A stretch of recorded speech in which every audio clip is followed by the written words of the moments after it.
friend right here in Luzon, Lowland, comes out. And his name is Nuki. And together with his dear friend. Come on. Alright, and that is Maximus, our Philippine Eagle Owl. Or in Tagalog, natawag natin sa kanila ay Wago, yes. They are nocturnal, which means they are more active during nighttime. They have amazing eyesight, so they can watch their meal even in complete darkness. And also, they have specialized feathers that help them muffle their sound to catch their meal more easily, or they can fly silently. Then lastly, owls can rotate their heads up to, can guess, how many degrees? 360. Patay po ang owl.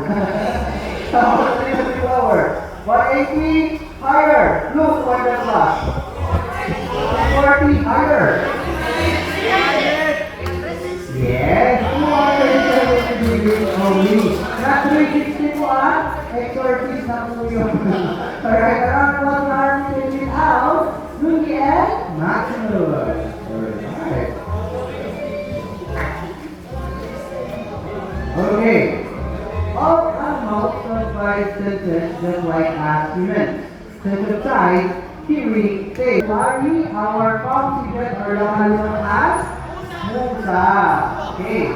Just like our house, he is busy at night looking for his food. And his eyesight is also excellent in the dark. But his specialty is he's very sensitive sense of smell. Okay. Let's play a little game. Okay folks, I have 3 bamboo cups right here, and I will place a treat under one of these bamboo cups. And Marisco is receiving now. He will go to show us that he on here placing a bamboo cup over using his palm. Let's start. Okay, you ready? You have some treats? Okay, so we have here banana and favorite. So first, under cup number 3. And Larry, come on. Go for the tree.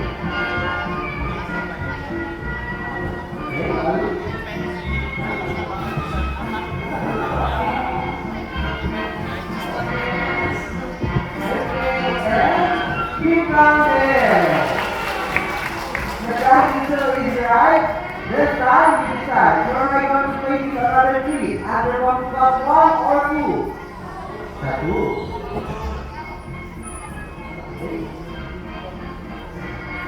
You ready? You're ready, one, do it again.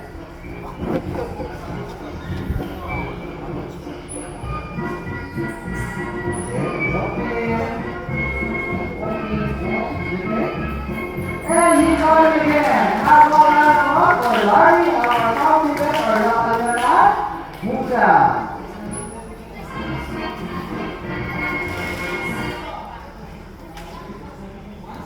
Okay, moving on. Here's a puzzle for you. What has a face like a cat?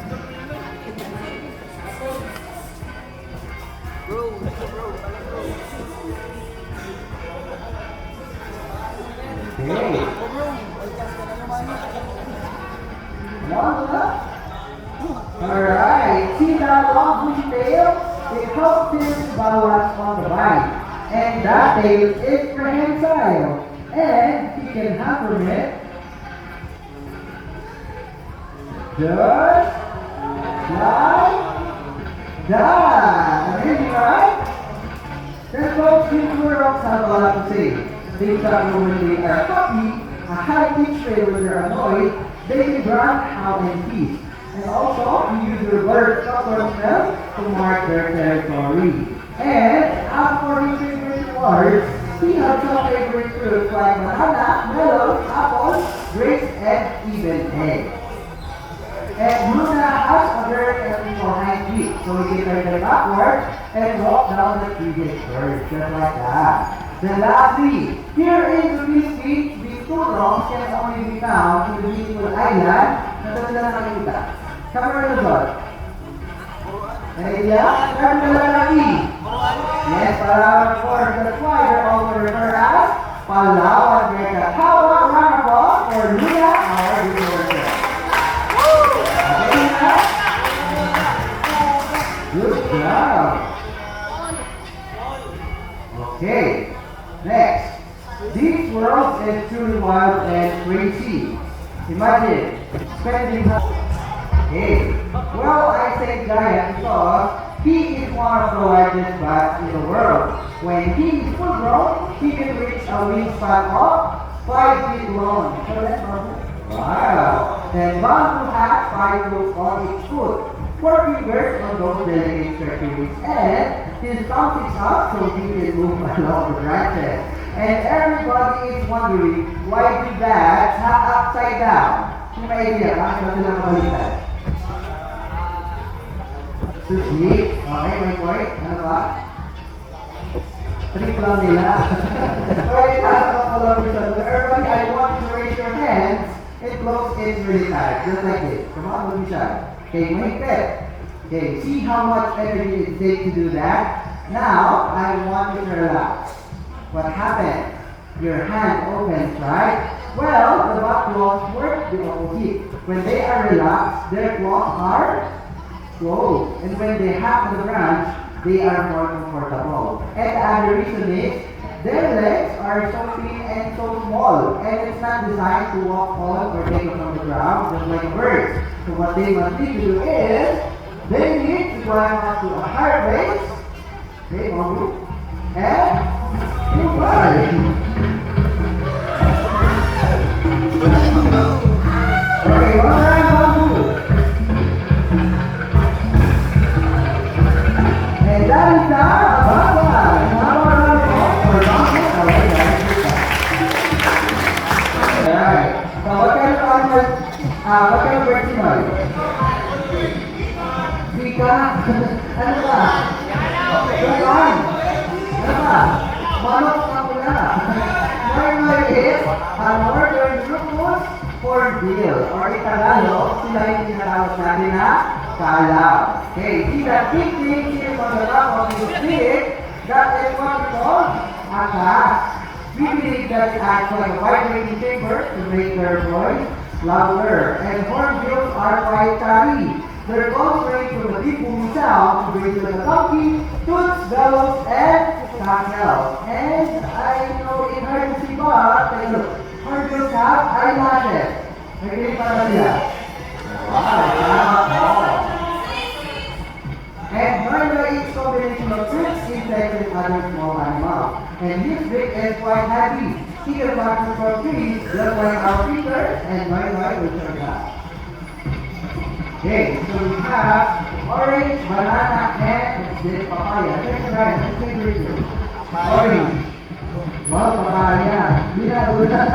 And it's big enough that he can catch fruit in the air. Okay, what? Ready? Wow. Next, fire. Ready, noise? Wow, that's very well. Our Lord, thank you for the alright, can we see this bird up? Nakikita nila na? He keeps up because he's smelling the air within. Try sometimes. Ang hirap, di ba? The contact snake doesn't have eyelids. Wala silang palupa. Which means their eyes are always open even when they are sleeping. But it's connected to the transparent scale called contact lenses. And see the beautiful pattern on his skin, it helps him to blend in perfectly with the environment, just like a tree branch over here. Okay, some people think snakes are slippery and slimy. Are they? Wow. Sige, sino nagsabi na slippery and slimy ng mga snakes? Sino? Wala na. Okay, sino nagsabi na smooth and dry? Good, nagsabi. How about others? I don't know, not idea.